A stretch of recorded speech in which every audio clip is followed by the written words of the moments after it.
The first alarm hit at 2:47 a.m. It cut straight through the sleepy hum of St. Catherine Medical Center, sharp and metallic bouncing off tile and glass. 1 second, the night shift was just stale coffee and muted TV in the waiting room. The next second, the intercom crackled to life.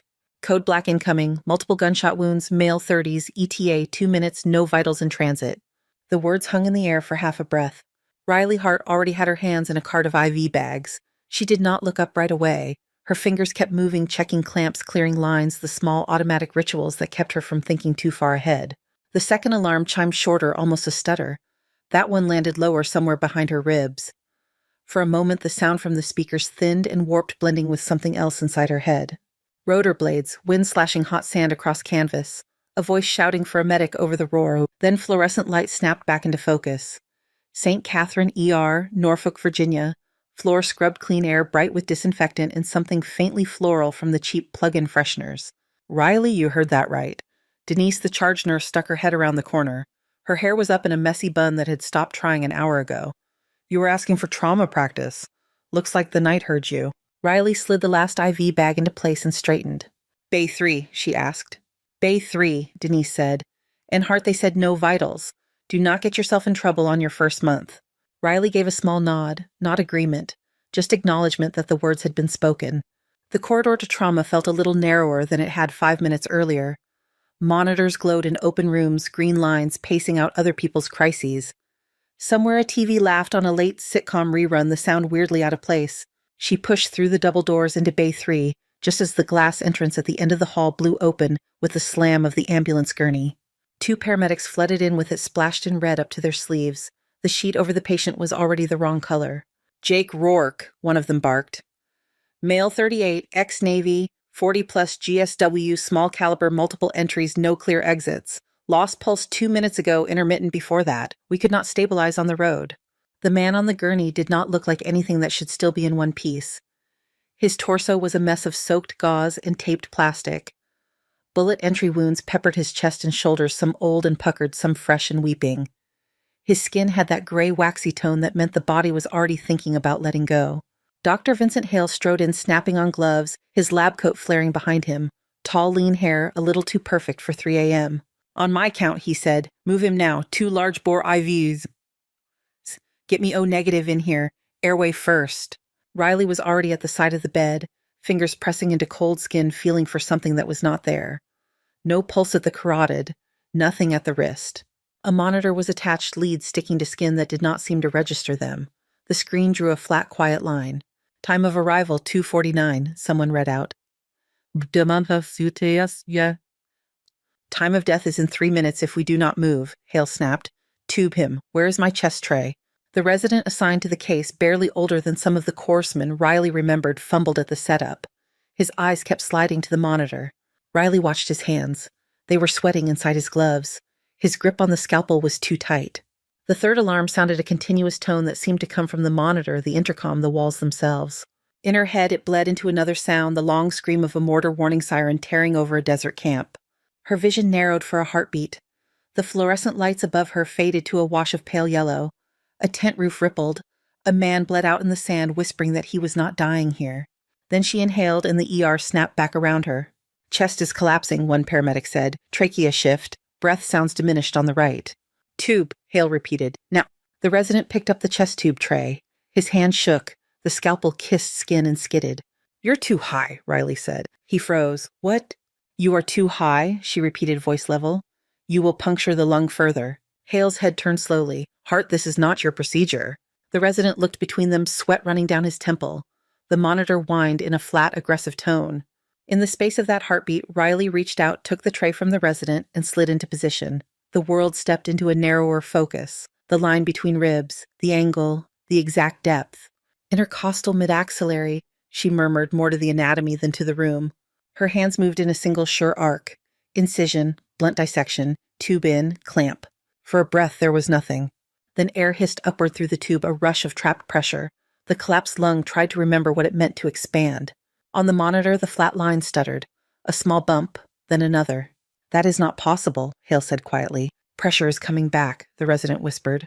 Riley did not look at the screen. Her fingers were packing gauze, tamping down on a wound that had started spurting when the heart remembered its job. Hang that unit, she said to no one in particular. And squeeze it, he will not wait for gravity. For the next minutes, the trauma bay filled and emptied with action. Voices coded numbers and drug names. Blood bags were slapped into Riley's hands and out of them again. The floor turned slick with a mixture of saline blood and something clear from a knocked-over tray. There was a moment when the line on the screen started to flatten again. Hale cursed under his breath, reaching past Riley for the paddles. "Move," he said. She did not. She set one hand on the patient's sternum, feeling for the faintest rhythm. "He is not done," she said. Hale stared at her eyes hard. It was less about the words and more about the way she said them. Like she had heard that same rhythm before in another body, in another place. He shoved the paddles at a nurse and went back to managing the airway. "Keep going then," he said. They did. At 3:01, the monitor settled into an uneven but undeniable pattern. Not pretty, not safe, but alive. Rourke's chest rose and fell under the tubing and tape, each breath a negotiation. "Get or prepped," Hale said, voice suddenly hoarse. "We are not losing that rhythm upstairs." The team surged around the gurney. Hands untangled lines, swapped monitors. The door swung open again as they rolled him away, shouting to clear the hall. Then the room emptied. The alarm stopped. Riley stood still for a long second, the sound of her own breath loud in her ears. The overhead lights hummed. Somewhere down the corridor, a vending machine dropped a can with a hollow thunk. On the floor of Bay 3, the blood remained. It had spread in an uneven pool near the foot of the bed, thin at the edges, dark and sticky in the center. Bits of white gauze clung to it like dead moths. She pulled a mop from the corner and filled the yellow bucket at the sink. The water turned cloudy as soon as the bleach hit it, the chemical tang burning her nose. Kneeling on the tile, she began to scrub. The red smeared first, then faded into pink streaks. The mop head dragged against the grout, catching on invisible cracks. Her muscles registered the work, but her hands did not shake. The more she cleaned, the stronger the smell of bleach became, burying the coppery scent underneath, making it possible to pretend that nothing had happened here at all. Behind her, someone cleared his throat. "You are doing that like you have done it before," a voice said. She glanced over her shoulder.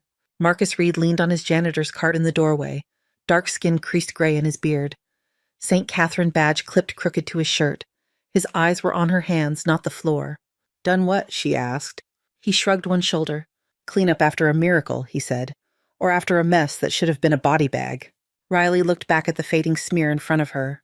"He is not out of it yet," she said. Marcus stepped inside the wheels of his cart, squeaking once. "Back in Desert Storm," he went on, "we had a medic like that. Hit came in, boys were already saying goodbye, then she walked in and told them no. They called her Wraith." The mop paused for just a fraction. "What was her name?" Riley asked. Marcus shook his head. "No one used it," he said. "Names did not last long out there, but their hands did. Same kind of hands you have." Riley pressed the mop harder into the tile. "Maybe she just learned fast, she said. Marcus watched her another second, then gave a slow, knowing nod. "Maybe you did too," he said. He turned his cart and left Bay 3. The squeak of the wheels faded down the hall. Riley wrung out the mop one more time. The water in the bucket was a dull, exhausted red under a layer of white foam. The floor of the trauma bay was almost clean. Her hands smelled like bleach and old blood. She flexed her fingers once, feeling the familiar pull of old scars across her knuckles, then set the mop back in its corner and walked out into the humming fluorescent light. By the time Riley stepped out of Bay 3, the clock over the nurse's station read 4:12 a.m. The ER had gone back to its usual kind of quiet. Phones rang in short bursts. A drunken triage argued in a slurred voice about his shoes. Somewhere a television flickered with the sound turned low. The noise after the alarms felt thin and distant, like the ringing in her ears after a blast. Her hands still smelled like bleach. Up on the ICU floor, the air was cooler. The lights were dimmed to a softer level that made the glass walls glow. Machines sighed and clicked behind those panes, green numbers hovering over beds. Riley stopped outside room 412. Jake Rourke lay there, threaded into more lines and tubes than most people saw in a lifetime. 4 chest tubes, a vent line taped at his mouth. IV bags hanging like pale ghosts around his bed. His chest was mostly bandage and plastic under the thin hospital gown. The monitor over his head printed out a jagged rhythm. Not normal, not safe, but a rhythm. She studied his face. He was younger than the mess of scars on his body suggested. Dark stubble shadowed his jaw. A line creased between his brows as if he had been frowning even before the bullets. On the other side of the glass, her reflection hovered over him. Scrub top flecked with faint pink where the bleach had not quite done its work. Hair pulled back tight. Eyes that looked like they had been awake for days. For a moment, the reflection shifted. In its place, she saw another bed. Sand packed under the legs, canvas walls rattling in hot wind, a man on a field-caught shirt, cutaway chest wrapped in towels gone almost black. He had gripped her wrist with fingers slick with his own blood. "You are not losing me here, Doc," he had whispered. She had saved him for 9 minutes. The line on his monitor had held long enough to make everyone move a little faster, talk a little louder, believe for half a heartbeat that he would get through. Then it had gone flat. In ICU room 412, the monitor over Jake Rourke beeped on steady in its uneven way. "Do you plan on staring through that glass until sunrise, Hart?" Dr. Vincent Hale stood at the end of the corridor with a paper cup of coffee in one hand. The smell of burnt beans reached her before his footsteps did. "Just checking lines," she said. "You checked them 5 minutes ago," he replied. He came to stand beside her looking in.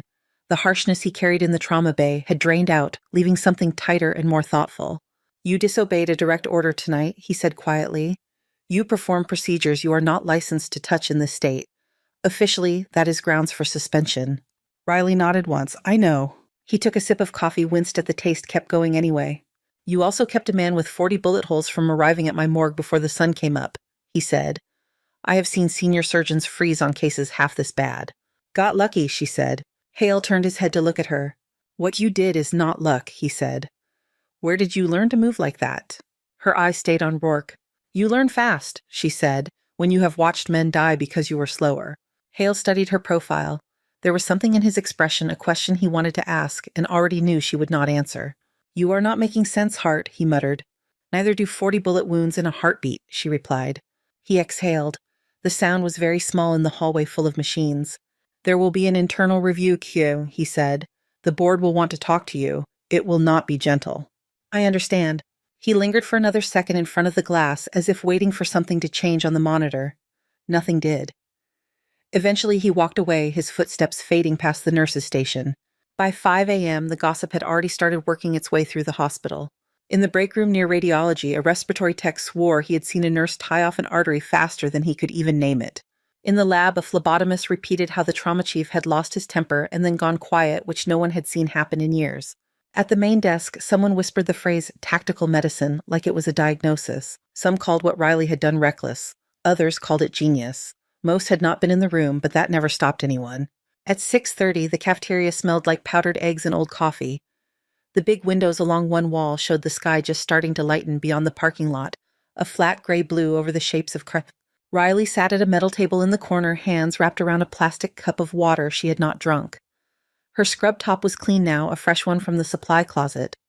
Her hair was still damp from a quick rinse in the locker room sink. A group of night shift nurses clustered at a table near the middle, hunched over their phones. Every so often one would glance up, not quite at her, then look back down. Marcus Reed rolled his mop bucket into the far corner and parked it there. He picked up a tray with a black coffee and a wrapped muffin, carried it over, and set it on the table opposite her. "You look like that chair might eat you," he said. "I am fine," she answered. "You are vertical," he said. "Fine is another thing." He sat down without asking. His knees creaked when they bent. He stirred sugar into his coffee with the end of a plastic knife. "You know," he said, "word is there's a Navy man upstairs who would not be breathing if you had not decided to ignore half the rules in this building." "They are exaggerating," she said. Marcus let the silence sit for a moment. "In desert hospitals they used to exaggerate too," he said. "We had this ghost medic, came into tent boys already halfway gone, walked out with them still cussing. Command loved her. Easier to justify bad calls when someone patched up the bodies." Riley's fingers tightened a fraction around the cup. "You already told me about her," she said. "Did I?" Marcus took a sip of coffee. Hard to keep ghosts straight. Over at the far end of the cafeteria, Denise appeared at the doorway, scanning the room. Her gaze landed on Riley, and relief softened her shoulders. "There you are," Denise said as she walked over. "They have been buzzing for you for 10 minutes. Riley looked at her pager clipped at her waist. The screen blinked Administrator Office in urgent little letters.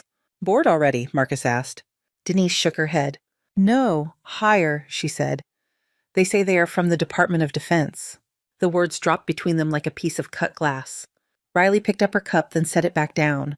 Her pulse did not speed. She just felt a small cold click inside, like a door that had been shut for a very long time finding its hinges. "Where?" she asked. "Conference room B, 3rd floor," Denise said. "Vincent is up there too. He looked like someone had just told him his car exploded." Marcus watched her stand. His eyes had lost the teasing glint. "Careful who you talk to, Hart," he said softly. Uniform or not, they do not always come for the right reasons. Riley did not answer. She followed Denise out of the cafeteria, the echo of her own footsteps lengthening in the stairwell. Conference room B was usually used for lunch meetings and training videos. This morning it felt smaller than she remembered. The blinds were half closed, cutting the early light into stripes across the table. A carafe of untouched coffee sat near a stack of legal pads. The smell of dry marker clung to the whiteboard. Dr. Hale stood near the head of the table, hands in the pockets of his coat. Two strangers sat across from him. The first was a man in a dark suit that had seen better days, tie-loosened hair starting to gray at the temples. His eyes were very awake. The second was a woman in a neater suit, younger posture, straight, watching everything. "Hart," Hale said. "This is Special Agent Sam Keller and Agent Dana Ortiz. They are here on behalf of the Department of Defense." Keller rose when she entered, offering a hand. "Ms. Hart, appreciate you coming up," he said. She shook his hand. His palm was cool and dry grip firm without being showy. He gestured to the chair across from him. "Please sit," he said. Riley sat. Hale did not as if he was not sure whether he was part of the conversation or a witness to it. Keller opened a slim folder. Inside lay a photograph worn at the edges. He turned it around and slid it across the table. A younger woman looked up from the glossy paper. Her hair was shorter, pulled under a cap. The uniform on her shoulders was darker, patterned in muted earth tones. The name tape over her heart read Hart Aura. Her eyes in the photograph were exactly the same. "That is you," Ortiz said. The fluorescent lights hummed. Somewhere in the hall, a cart rattled past. "That is an old picture," Riley said. "How old, Keller is it, Mom?" "How?" Keller asked. She considered her answer. "Old enough," she said. Keller did not push. He tapped the lower corner of the photo instead, where another strip of embroidered letters read something most civilians never saw. 68 Whiskey on file, he said. "Combat medic, Joint Task Group Kestrel attached. That ring a bell." Riley kept her gaze on the image. "I got out a long time ago," she said. "Funny thing," Keller continued, "my system says you never did." He pulled another sheet from the folder. This one was a copy of a military report heavy with black ink bars. Only a few lines remained legible. Operation Iron Mirage. Location redacted. Status all personnel presumed KIA. Near the bottom, under a list of names, she saw it. Hart Riley, Lelt Medic. "We have you listed as dead," Keller said. "Along with a man named Commander Jacob Rourke. He went missing during the same operation." He flipped out another photograph. Jake Rourke, younger in desert fatigues, smiling sideways at someone just outside frame. "The man you kept breathing last night is not some John Doe off a highway," Keller said. "He is that commander. He was supposed to have died beside you." Hale made a small sound in his throat. "That cannot be right," he said. "He would be at least 50 now." 52, Riley said without thinking. The room went very still. Ortiz watched her with an unreadable expression. "Operation Iron Mirage was classified," Riley said. "It was," Keller replied, "until your patient arrived in my system with 40 bullet wounds and a pulse." He set the papers down. "I'm not here to arrest you," he said. "I am here because when people who are supposed to be dead start showing up in civilian hospitals, it raises questions." She finally lifted her eyes from the table to meet his. "Questions you already think you know the answers to," she said. "I know that teams like Kestrel did things no one wants to talk about on C-SPAN, Kithor," Keller answered. "I know that when operations go off the books, the people in charge sometimes decide the easiest way to keep secrets is to lose every witness." Riley felt the old weight settle in her chest. Sand. Smoke. A radio that had gone to static mid-sentence. "I was a medic," she said. "I patched holes. That is all." Keller studied her. "Last night you did more than that," he said. "You brought back a ghost from a file that should not exist." He closed the folder. "We are going to need to speak with Commander Rourke when he is stable to Fesed. Until then, do not leave the building without telling someone where you are." Hale bristled. "She's a nurse on my staff, not a suspect," he said. Keller glanced at him. "She is a person who knows things that have had body counts attached to them," he said. "I would like her to stay breathing." The meeting ended without any signatures or official warnings, just a pile of paper on the table and a photograph that no one reached for. Riley left the conference room with the sense that the building had shifted under her feet. Same halls, same squeaking carts, different gravity. She found herself back outside ICU room 412 without quite remembering how she had gotten there. Inside, the blinds were half open now. The sunrise pushed a weak orange band along the horizon beyond the glass. It painted a soft line across the foot of Rourke's bed. His eyes were closed. The vent breathed for him, making his chest rise and fall. She checked the IV lines more from habit than need. She adjusted the tape on one of the chest tubes. Her hands moved in calm, small corrections. Heart. The sound was barely a breath. She almost thought she imagined it. His eyelids fluttered. Slowly, Jake Rourke pried them open. The whites were yellowed, the pupils sluggish, but his gaze found her face and locked there. "Where are we?" he whispered around the tube and mask. The words came out broken. "Norfolk," she said. "St. Catherine Medical Center. You were hit bad." He squinted as if trying to focus on a point just past her shoulder. "Your voice," he said. "Last time I heard it, there was sand in my teeth." "You need to rest," she said. "Let the machines work." He gave a ghost of a smile. It pulled at the tape at the corner of his mouth. "You are still bossy," he murmured. The monitor ticked out his heart rate. It had picked up slightly. It was not supposed to do that when a patient was this sedated. She adjusted the drip just a fraction. His eyes grew heavier almost at once. Before they closed all the way, he managed one more word. "Doc?" The syllable hit her harder than any rank or title. It was not a name a civilian would use for a nurse. It belonged to a different life, one she had been declared dead inside. She stepped out into the hall. The glass seemed thicker from that side. Downstairs, someone had turned a television in the waiting room toward the front windows. Through the elevator doors, she could hear the muffled cadence of a reporter talking about a mystery nurse at a Norfolk hospital and an unnamed former Navy man in critical condition. By mid-morning, the hospital administrator had left 3 messages asking her to come by his office. The PR department had left 2 politely enthusiastic about the possibility of putting a face to this incredible story. Riley ignored them. She moved from room to room, checked charts, changed dressings. Every time she paused, the smell of bleach from Bay 3 seemed to rise up again. In the stairwell between the 2nd and 3rd floors, Dr. Hale caught up with her. He blocked the step above her, forcing her to stop. "You could have told me," he said. His voice had lost its usual sharpness. It sounded tired. "Told you what?" she asked. "That you were not just some transfer from a clinic in Richmond, Feuillet," he said. "That you wore a uniform. That the DOD has your file stapled to the word classified." "You would not have hired me," she said. He hesitated. The stairwell light hummed overhead. "No," he admitted, "probably not." She tried to step past him. He shifted aside, but his hand caught the rail close to her. "You broke protocol last night," he said. "You made me look like I had no control of my own trauma bay." She met his eyes. They were bloodshot around the edges. "And you saved a man everyone else had already written off," he said. "Whatever they taught you out there, it works. I just wish I knew what out there was." "They taught me that there is no such thing as an acceptable loss," she said. He let her pass. On the ground floor near the ambulance bay, the automatic doors slid open and closed in a steady rhythm. Through the glass, she could see the edge of a news van parked near the entrance, a satellite dish unfolded like some metal flower. Near the staff entrance, Sam Keller leaned against a vending machine, a bottled water in his hand. He had taken off his jacket and rolled his sleeves to the elbow. His holster peeked out just above his belt. "You walk fast for someone who has been up all night," he said as she approached. "I have work," she said. "I noticed," he replied. "Mind if I walk some of it with you?" She did not say yes, but she did not say no, and that was enough for him to fall into step beside her. "You know why people like me get called in on nights like this?" he asked. "Because someone somewhere is afraid," she said. "That too," he said. "Mostly it is because things that are supposed to stay buried have a habit of clawing out when nobody is looking." They turned down a quieter hallway. The noise from the waiting room thinned to a murmur. "I dug a little deeper into Iron Mirage while you were upstairs," Keller said. "Most of the file is a black box, but there are patterns. Units attached that do not officially exist. Supply runs that do not match the maps. Casualty lists with more names than bodies." She kept her eyes forward. "That operation never happened," she said. "According to the people who signed it, yes," he said. "According to the fact that you and Rourke are breathing something did." They reached a small window that looked out over the loading dock.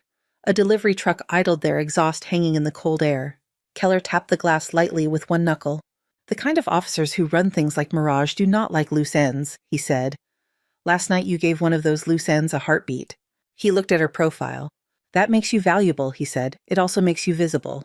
Riley watched a nurse wheel an empty gurney across the dock below. The squeak of its wheels was faint through the glass. "When you work nights long enough," she said, "you get used to being invisible." Keller shook his head. "Not anymore," he said. The storm rolled in just after sunset. From the ICU windows, the sky over Norfolk turned from flat gray to a layered dark clouds, stacked on top of one another like wet wool. Rain hit the glass in fits at first, then settled into a steady drum. The parking lot lights smeared into long streaks on the wet asphalt. Inside St. Catherine, everything looked the same. The monitors blinked, the call lights chimed. The night shift traded nods and half-jokes over the charting stations. On paper, it was just another set of 12 hours. In the corridors, the air felt heavier. Riley did not have a word for it. She called it weather because that was easier than explaining the way certain nights made her skin listen harder. In room 412, Jake Rourke slept under sedation. The vent hummed. His heart rate climbed and dipped, never quite smooth. Riley checked his pupils, his capillary refill, the finish on the dressing at his chest. Her hands moved in quiet circles around the machines. When she stepped out, Agent Dana Ortiz was at the nurse's station looking at a monitor that did not belong to the hospital.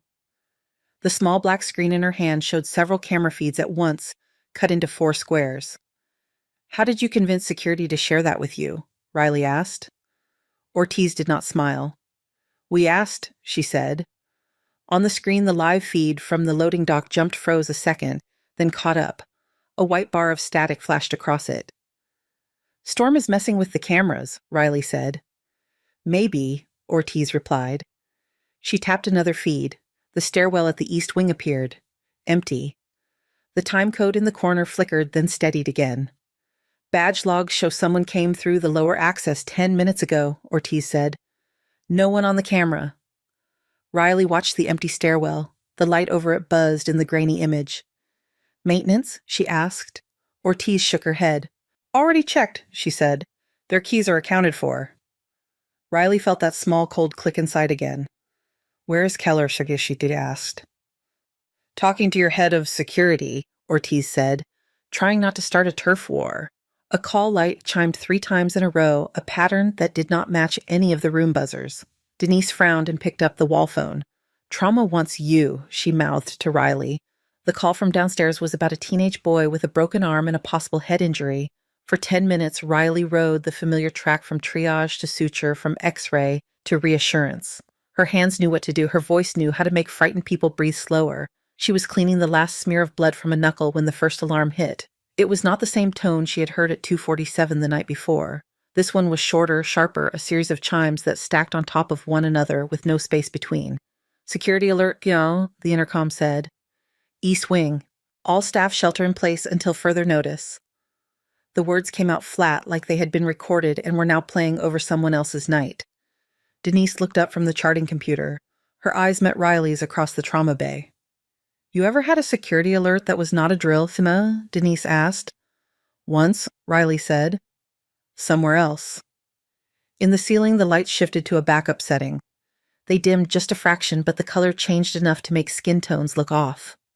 Down the hall, the metal fire doors began to slide into place, closing off sections of the hospital with soft, final clicks.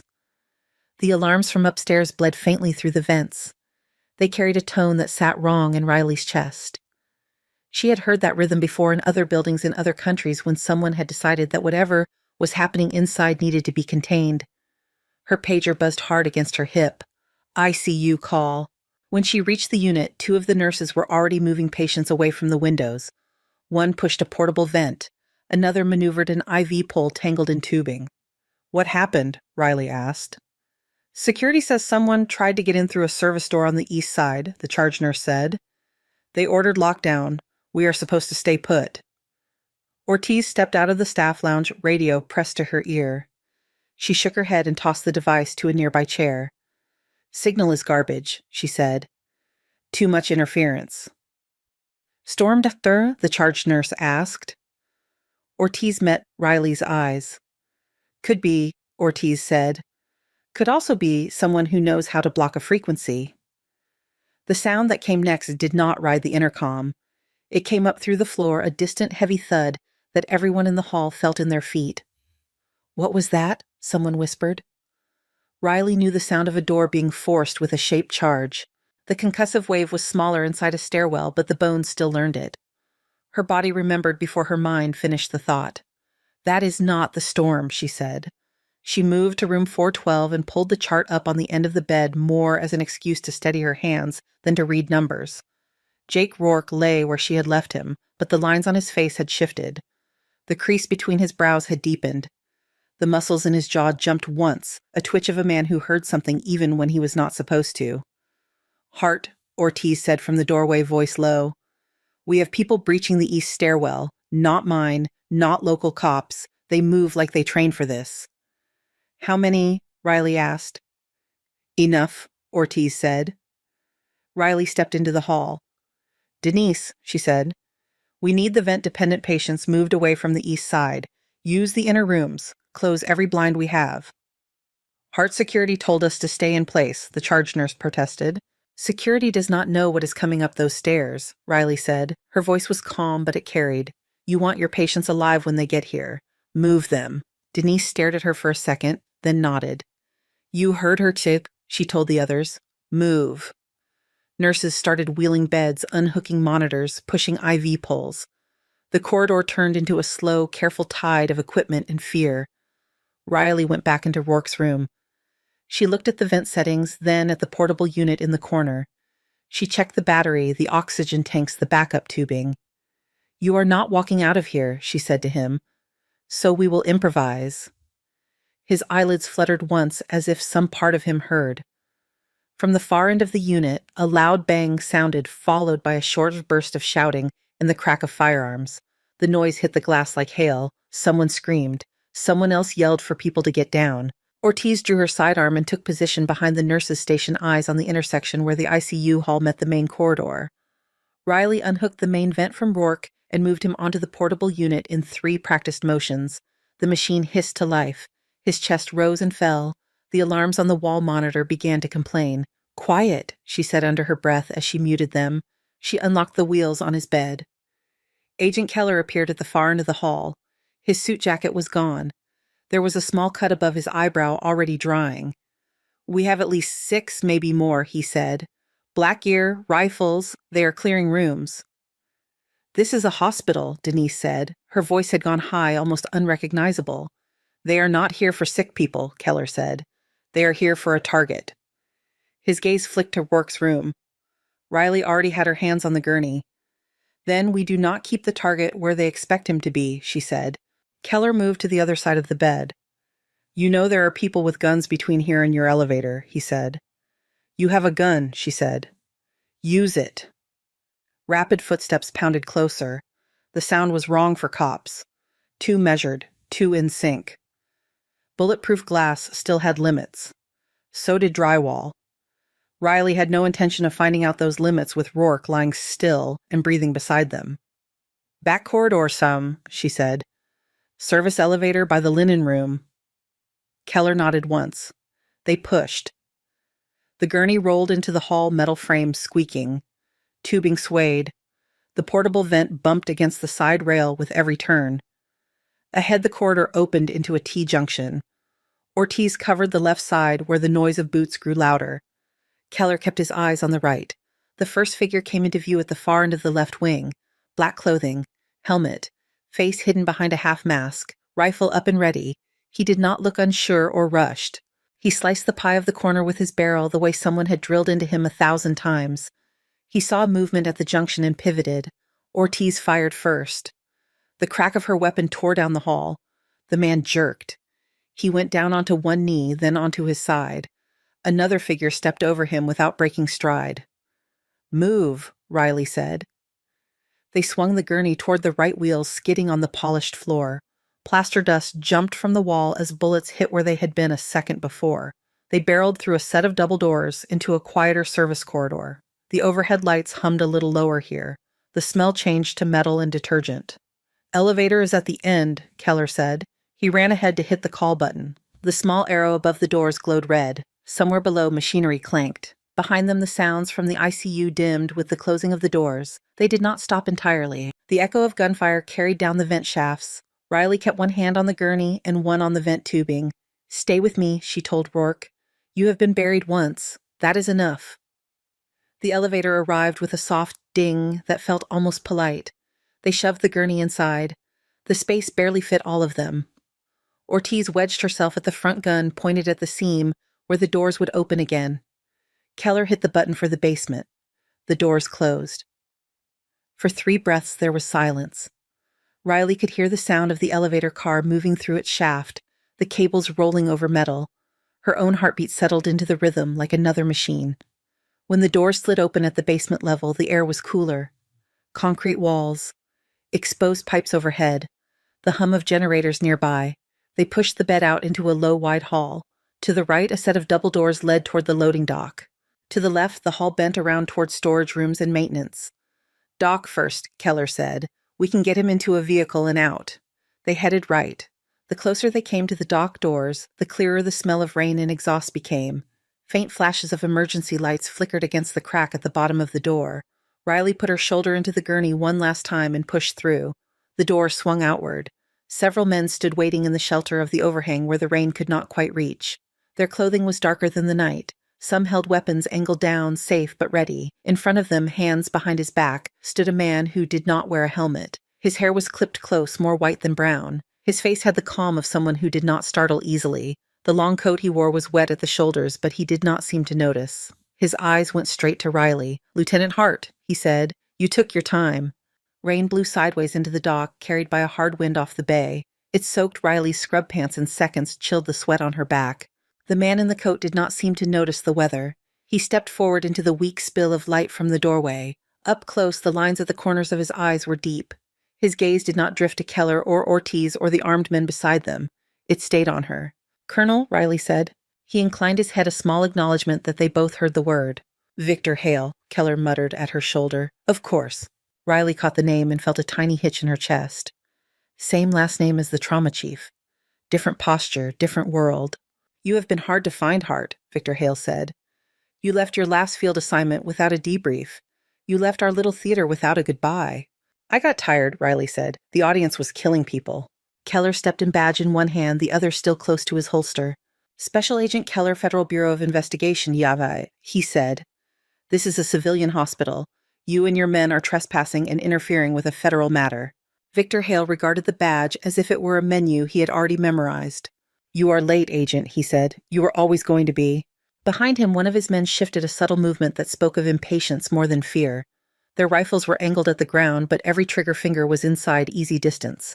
Ortiz moved to the side, keeping her own weapon pointed down but ready. "You brought guns into my hospital," Riley said. Victor's mouth twitched, not quite a smile. "I brought orders here," he said. "Something your little stunt upstairs disrupted." He let the words hang. Rain tapped against the metal awning above them. Somewhere on the street, a siren wailed very faint. "You should have let him go," Victor said. Riley did not look back at the bed. She did not need to. "He was not gone," she said. "His file was closed 12 years ago," Victor said. "So was yours. Do you have any idea how many signatures it took to get those reports sealed? How many careers were staked on the idea that Hart and Rourke were no longer breathing?" Keller's jaw tightened. "You tried to disappear them," he said. "You failed." Victor glanced at him, then back at Riley. "Operations like Iron Mirage are held together by silence," Victor said. "By certainty, no witnesses, no questions. Simple. You were part of that equation once, Lieutenant. You understood the math." Wind gusted into the dock. The portable vent rattled against the gurney. Rourke's chest rose and fell machine-paced. Riley felt the old tent around her again. Sand in the seams, the stink of fuel and burned fabric. A captain she barely knew handing her a pen and pointing at a line on a form. "You were never there." "You sent us into that compound to destroy records," she said. "Not rescue anyone. All those civilians in the briefing were a story." Victor's eyes did not flicker. "Your need to reframe events is noted," he said.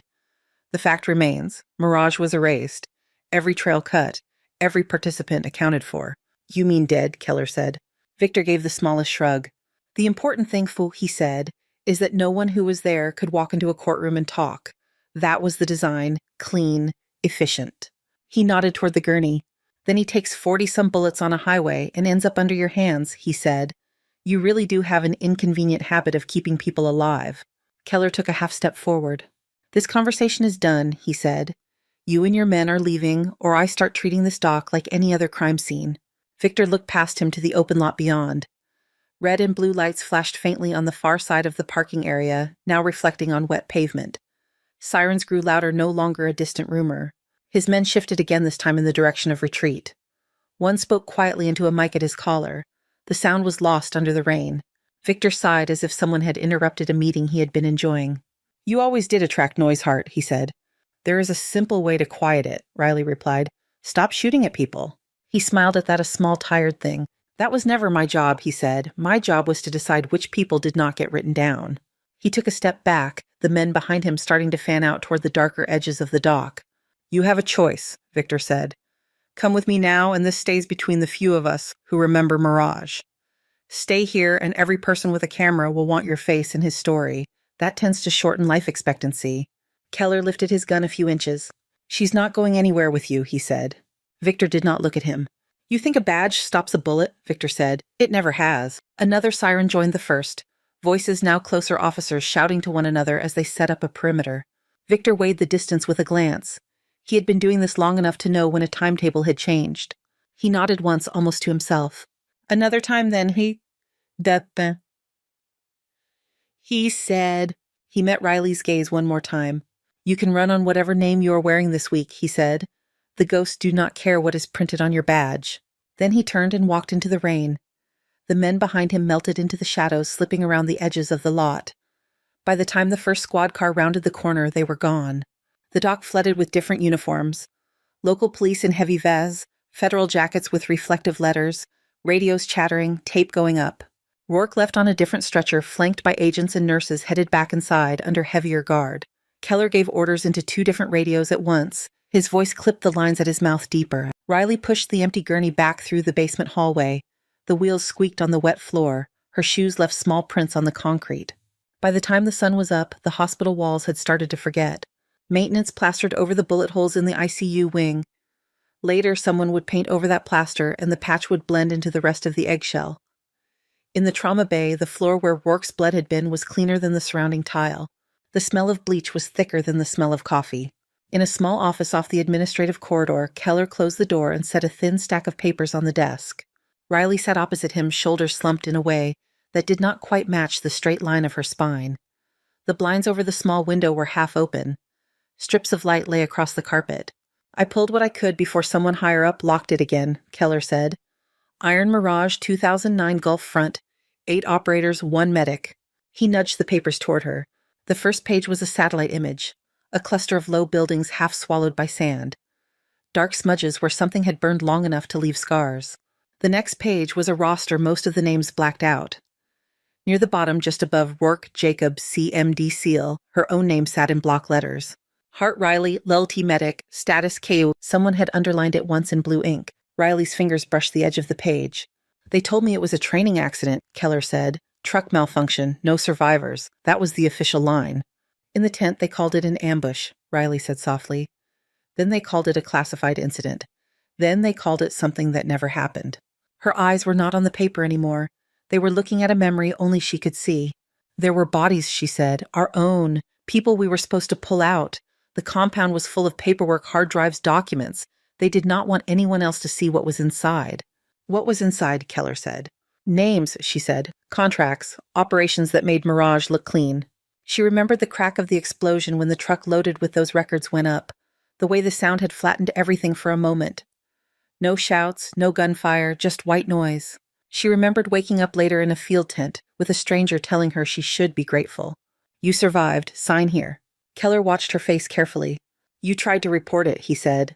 I tried to talk, she said. They took my words and buried them under a different file. Then they buried me with it. There was no anger in her voice, just a worn matter of fact. The door opened a crack. Brenda Collins, the head nurse, stuck her head in. Her lipstick had smudged at one corner and she smelled faintly of soap and coffee. Sorry to interrupt, Brenda said. They told me you were in here, Hart. Keller started to stand. It is fine, Riley said. Brenda stepped inside and closed the door behind her with care as if she were afraid of breaking something none of them could see. You look like someone put you through a dryer on high. Yay, Brenda said. Long shift, Riley replied. Brenda looked from Riley to Keller and back. She had the kind of eyes that had watched a lot of people lie to themselves at the ends of beds. They are talking about moving him, Brenda said. The Navy man, Rourke, security administrators, people with fancy badges. Thought you might want to hear it from someone who actually works here. Where? Riley asked. Federal facility in D.C. Hello, Brenda said. Tonight if they can get the paperwork stamped fast enough. They mentioned a route along the industrial docks. Less traffic, more control, that sort of thing. Riley pictured the stretch of road by the shipyards. Long with stacked containers on one side and chain link on the other. Few turnoffs, fewer bystanders. Safer for them, Keller said quietly. That is what they said, Brenda replied. She touched Riley's shoulder light like she was testing the temperature of skin. Whatever they decide, you did what you're supposed to do. You kept him alive long enough for someone else to decide what happens." Riley did not answer. She looked at the map Keller had laid out beside the Mirage file at the line he had drawn from St. Catherine to the city. The industrial area sat along that line like a knot. Outside the office, the hospital went on charting, admitting, discharging. Overhead, an announcement called for a respiratory consult in pediatrics. Somewhere, a child cried once, then quieted. Inside the room, the only sound for a moment was the soft turn of paper as Riley closed the Mirage file and pushed it back across the desk. The decision came faster than the paperwork. By late afternoon, the rumor had slipped through the hospital like a draft under a door. People in dark suits were on the phone. Security hovered near the ICU in pairs, instead of one at a time. A gurney stood ready by the elevator, too clean, the mattress still wrapped in thin plastic. At 6, Denise caught Riley outside the medication room. "They are moving him tonight," she said. "Your Navy man." Riley knew which one she meant. No one talked about Jake Rourke as a regular patient anymore. He had become a presence, a story, something bigger than the bed he lay in. "Where is Keller?" Riley asked. "With the administrator," Denise said. There were raised voices, very polite raised voices, but still. The sun went down behind a wall of cloud. By 7:30, the rain had started again. It came steady and slow this time, as if the sky had decided not to rush anything. In room 4-12, Rourke had his eyes half open. The sedation had been eased in preparation for transport. His gaze drifted along the ceiling, then fixed on the sound of Riley's footsteps when she came in. "You look terrible," he said, his voice raw but clearer than it had been. "So do you," she answered. He managed a small laugh that turned into a cough. The monitor beeped a little faster. She adjusted the oxygen, watched the numbers settle. "They told me I'm getting a field trip," he said. "New walls, same needles." "Federal facility in D.C., she replied. "More security, less sleep." He studied her face. "You coming along?" he asked. "Convoy is full of federal badges," she said. "They do not need a night nurse." "That is not what I asked," he said. He had the same way of looking at her that he had in the field tents, as if she was another piece of equipment he was evaluating. Reliable or not. Worth carrying or not. "I have work here," she said. His eyes dropped to her hands resting on the rail. "Those hands do not belong in a place that thinks the worst thing that can happen is a printer jam," he said. She did not answer. Outside the room, wheels squeaked, voices layered over each other. Keller appeared in the doorway. He wore a plain dark jacket, now the kind that did not show stains easily. Dana Ortiz was just behind him, her expression set. "We roll in 10, Cole," Keller said. 3 vehicles, local police escort until the interstate. After that, us and whoever is watching from upstairs. "Route along the docks," Riley said. It was not a question. Keller nodded. "Industrial district, fewer civilians," he said. "Less chance of a stray shot hitting someone who is just trying to get home.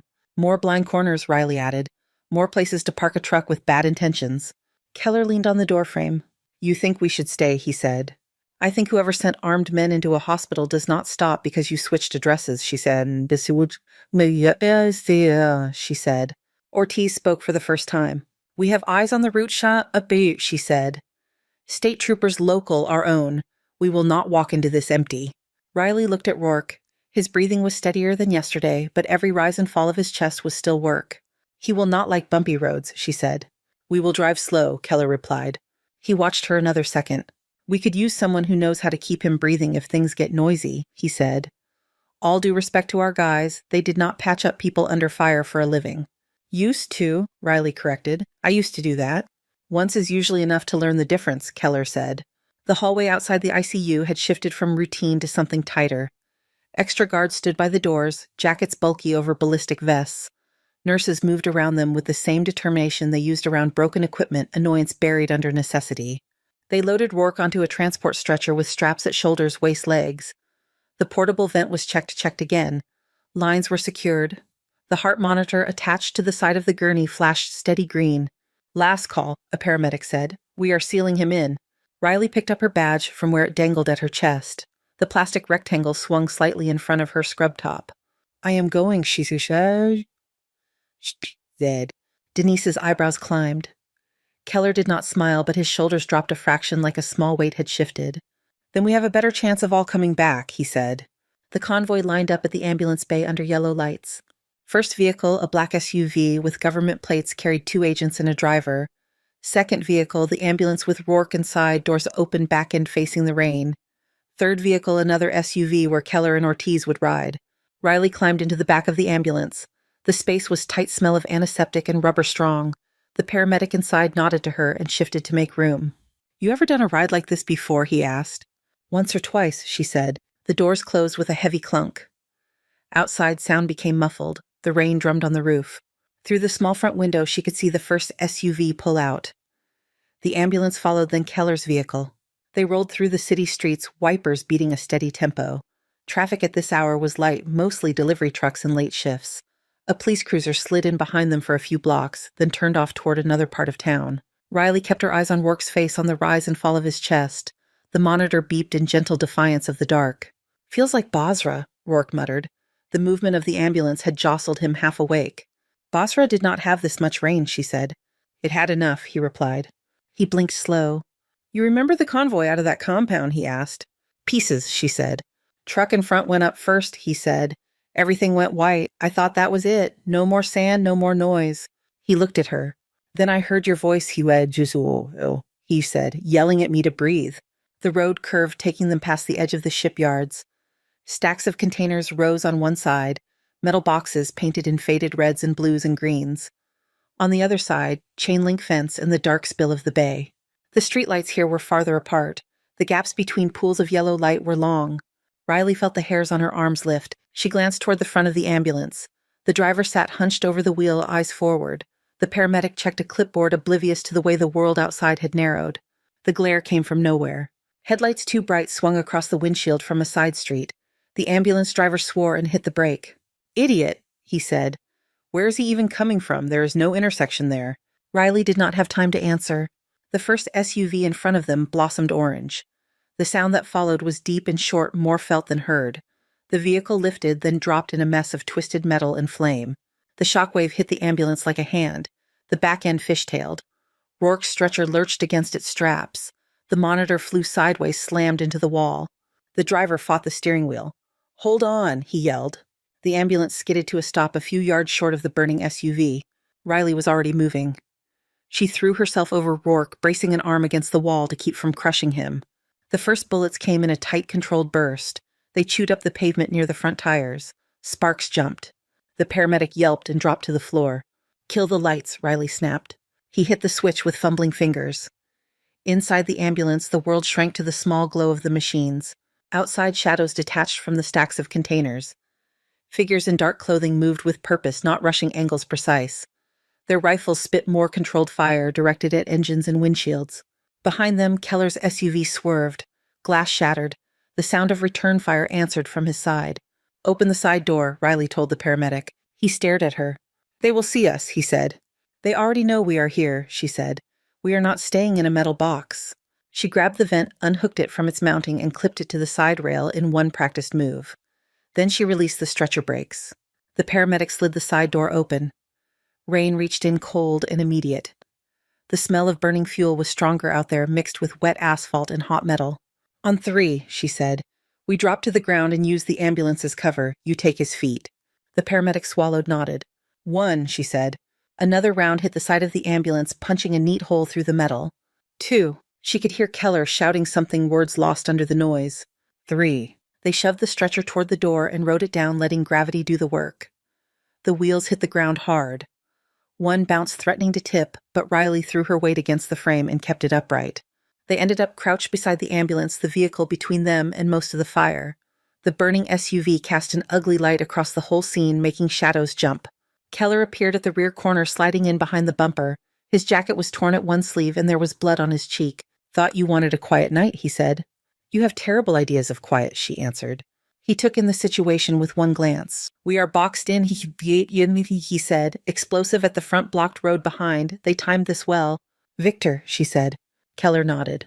"His kind always likes to sign their work," he said. There was a lull in the gunfire. The rain hissed on the ground, punctuated by the pop of the burning SUV. From beyond the wall of heat, a voice carried calm and amplified by the hollow space. "Lieutenant Hart," Victor Hale called. "Always in the middle of the noise." Riley edged forward just enough to see. He stood near the edge of the light coat, wet hair plastered to his head. Behind him, more men in dark gear held their positions, rifles ready but not raised. They looked like a team that had done this before and had not often been denied. "You could have come quietly," Victor said. You could have made this an internal matter, something handled with closed doors and thick folders. You brought bombs to a city street, Riley said. You already made it something else. Victor tilted his head. Rourke was supposed to die when you did, he said.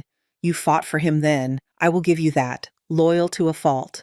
He nodded toward the ambulance. He is an anchor, Victor said. He drags you back into things that should have stayed sunk. He is a person, she said. You are confusing categories, Victor replied. He is evidence, so are you. Evidence gets destroyed when it threatens the structure that holds it. Keller's hand tightened on his pistol. He kept his voice low. Wait for the sirens to get closer, Coeur, he murmured. We just have to buy a little time. Riley watched Victor. Watched the way his men held their positions relaxed but alert. They were not worried about sirens, not yet. You think truth helps anyone, Victor said. You think dragging Mirage into the light will undo any of the bodies it left. It will not. It will only make more. I think lying about it did not help either, she said. He stepped closer into clearer view. You never understood the scale, he said. You saw torn flesh and broken bones and thought that was the cost. You never counted the lines on the maps that stayed where they were because people like me made ugly choices. Rain ran in small rivers down the side of his face. I made my choice, she said. Mammy, she said. He looked almost sad. You chose the wrong side of the story, he said. You chose the version where you get to sleep at night? That is not the version that keeps countries from cracking. A new sound cut through the rain. Sirens closer now from more than one direction, echoing off the containers and the water. Victor heard them. His gaze slid past Riley to the mouth of the road where flashing lights had begun to tint the mist red and blue. Time is short, he said. He took a step forward, hand lifting not to surrender, but in a casual deadly signal. His men shifted, ready to finish the work. Keller moved, bringing his gun up. Victor's eyes flicked to him. You will not shoot me in front of your own backup, Victor said. You still believe in paperwork. Riley reached for Keller's arm. Give it to me, she said. He stared at her for a second. You sure, he said. She held out her hand. The old scars across her knuckles stood out white in the weird light. Yes, she said. He passed her the weapon. It felt both foreign and familiar in her grip. Heavier than she remembered and exactly the same. Victor laughed once, a short sound. You are not built for this, he said. You patch, you fix, you clean up after the ones who have the stomach for it. She stepped out from behind the ambulance, keeping the barrel low until she was clear of the metal. Rain hit her face. Her scrub top clung to her shoulders. She lifted the pistol. That is not all I do, she said. For a second, everyone on the dock seemed to hold the same breath. Then she pulled the trigger. The shot cracked through the rain, sharp and final. Victor jerked, surprise flashing across his features. He staggered backward, coat flaring, then went down onto the wet asphalt. His men froze. For the first time since she had seen them, they looked off balance, the pattern broken. The sirens grew louder. Headlights from the responding units pushed closer, turning the narrow world of the docks into a wash of light and sound. One of Victor's men shouted an order. They began to fall back, slipping into the maze of containers. Riley lowered the gun. Her arm trembled only after she let it drop to her side. Keller was beside her a second later, his hand on the radio at his shoulder, yelling coordinates, descriptions, commands. Other voices answered, overlapping. Paramedics from the city sprinted toward the wreckage, their own stretchers rattling behind them. Agents in heavier gear flooded in, taking positions, shouting for everyone to keep their hands visible. Someone reached for the pistol still in Riley's hand. She let it go. Rain washed thin trails of blood across the pavement, folding it into the larger pools of water and oil. The smell of burnt rubber hung thick. Behind the ambulance, the monitor over Rourke's stretcher kept up its stubborn beeping. Riley walked around to him. The paramedic inside had taken a grazing hit to the arm, but he was gripping the side rail, knuckles white. You still with me? She asked Rourke. His eyes were half open again. He smiled crookedly. You always did make a scene, he whispered. She checked his lines, his chest, the readings on his monitor. The world around them was still loud, but her hands were steady. Keller limped over a bandage pressed to his shoulder by another agent. You just signed yourself into several hearings, he said. I signed out of one, she answered. He looked at her like he was trying to add up an equation that had changed mid-problem. We will get him flown out from here, Keller said, nodding toward Rourke. Less road, more air. Good, she said. You could come too, he added. You know his case, you know Mirage, you could testify, put names on things that have been shadows for a long time. Riley glanced at the burning wreck of the SUV at the spot where Victor Hale's body lay covered now by a tarp. The rain turned its surface into a dark, rippling sheet. I already named them, she said. Last time no one listened. He did not argue. Around them the dock filled with the business of aftermath. Photographs, measurements, conversations in clipped tones. Riley stepped away from the immediate circle of light. The rain on her skin was cold and clean. Her hands smelled like gunpowder and hospital soap. By morning, the docks looked almost ordinary again. Someone had towed away the burned SUV before sunrise. The black scar on the pavement was still there, but the rain had thinned. It spread the stain into a vague shadow. Yellow tape fluttered in the wind. The sirens had gone silent. In the reports filed that day, there were diagrams and timelines and lists of names. Some lines were left blank, some were not. Riley Hart's name went on more than one page. She signed where they told her to answer questions until her voice wore down, let a medic clean the cut on her arm that she had not noticed. When they finally let her shower, the water in the drain ran gray for a while. Dirt, smoke, a thin film of blood that had not been hers. The next week passed in a strange, stretched way. News channels ran the story with different angles. A mysterious nurse involved in a classified incident with a retired Navy commander. A potential federal overreach in a civilian hospital. A security failure at the docks. Riley watched exactly one of those segments. The footage showed the outside of St. Catherine, then a blurred shot of the dock at night. In one frame, her back was visible for half a second, scrub top dark with rain. She turned the television off. Jake Rourke went by helicopter to a facility out of state. Keller called once to say he had made it to the operating room in time for the surgeons to try things they had not thought would be necessary. After that, updates came in pieces secondhand through channels that did not like to be named. In the hospital, the plaster over the bullet holes dried. Painters came through on a slow afternoon and rolled fresh coats over the marks. The off-white swallowed the scars. The smell of bleach lingered longest in Bay 3. One evening near the end of a shift, Riley stood in the doorway of that room. The bed inside held a teenager with a broken leg and a bad attitude. His mother dozed in a chair by the wall, a magazine open on her lap. The floor was clean. No one would have known what had spread there hours before dawn not long ago. Riley looked down at her hands. The backs were lined with the same small white scars. The skin around her nails was cracked from scrubbing. She flexed her fingers once. When she came out, Marcus was waiting in the hall, leaning on his mop. "Admin wants that room spotless," he said. Again. Satisfied is not in their vocabulary. "It looks fine," she said. He nodded. "They are not really talking about the floor," he said. They walked together toward the staff exit. The sun was trying to set through a layer of cloud, turning the sky the color of old gauze. "I saw you on the news," Marcus said. "Or someone shaped like you. They blurred the face like you were a criminal or an angel. Hard to tell the difference on television." "I did not ask for that," she said. "People almost never do," he replied. At the doorway, he stopped and looked at her hands. "Those ghosts you carry," he said. "You ever set them down for a minute?" "They are lighter when I am working," she said. He smiled a little. "Then keep doing that," he said. Outside the parking lot shone with the day's leftover rain. Cars came and went. No cameras waited at the edge anymore. The story had moved on to something else. Some weeks later, far from Norfolk, a different siren wailed. This one belonged to an ambulance threading its way through a flooded neighborhood in a coastal town. Houses sat in water up to their porches. Cars were half submerged. People stood on roofs and shouted to anyone who would listen. In a church parking lot on slightly higher ground, volunteers had set up folding tables and cots. A generator hummed. Lanterns glowed under a white canopy. A woman in borrowed scrubs moved between the cots, a stethoscope around her neck, a pair of gloves snapped tight over her hands. Her badge was a generic plastic rectangle that read simply staff.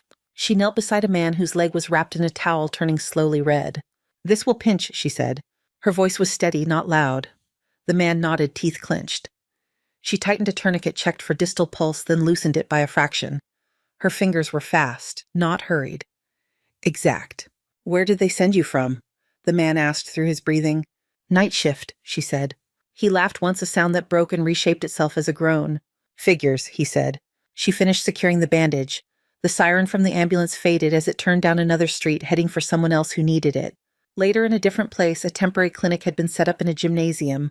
Cots lined the basketball court. The scoreboard overhead was stuck on a game that would never be finished.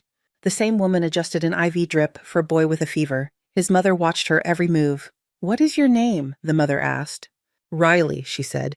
The woman repeated it under her breath like she wanted to write it down. By the time she looked up, Riley was at the next bed, pressing 2 fingers to an old man's wrist, counting quietly. Back in Norfolk, St. Catherine returned to its usual rhythm. Night shift, day shift, admissions, discharges, new staff, old faces. In the cafeteria, the television mounted in the corner played a segment one afternoon about medical volunteers deployed to disaster zones. The footage showed a grainy shot of a field tent, then a quick cut of gloved hands tying a bandage. Marcus paused with his mop squinted at the screen. He did not say anything. The angle was bad. The picture was blurred. Hands looked like hands. A younger nurse at a table nearby glanced up and shook her head. Urban legends, she said to her friend. This ghost medic they keep talking about. Feels like a story somebody made up to make the news less awful. Marcus kept looking at the screen for another second. Then he turned back to the floor. Some stories earn their telling, he said quietly. The nurse did not catch it. The mop slid across the tile, leaving a clean trail that shone in the fluorescent light. In a place with no cameras under a different set of lights, Riley washed her hands in a plastic basin. The water was lukewarm. A bar of cheap soap floated at one end. She worked the suds between her fingers along the backs of her hands over the pale ridges of old scars. The smell was not bleach this time, just soap and skin. Outside, an ambulance siren rose and fell. It did not turn into rotor blades in her mind. It stayed what it was, a sound that meant someone was on their way. She dried her hands on a clean towel and moved to the next bed where someone was still bleeding and still breathing. Thank you so much for listening to today's story. If this story resonated with you or made you reflect, I'd love to hear your thoughts, so feel free to share them in the comments below. And don't forget to like, subscribe, and hit the notification bell so you won't miss the next story.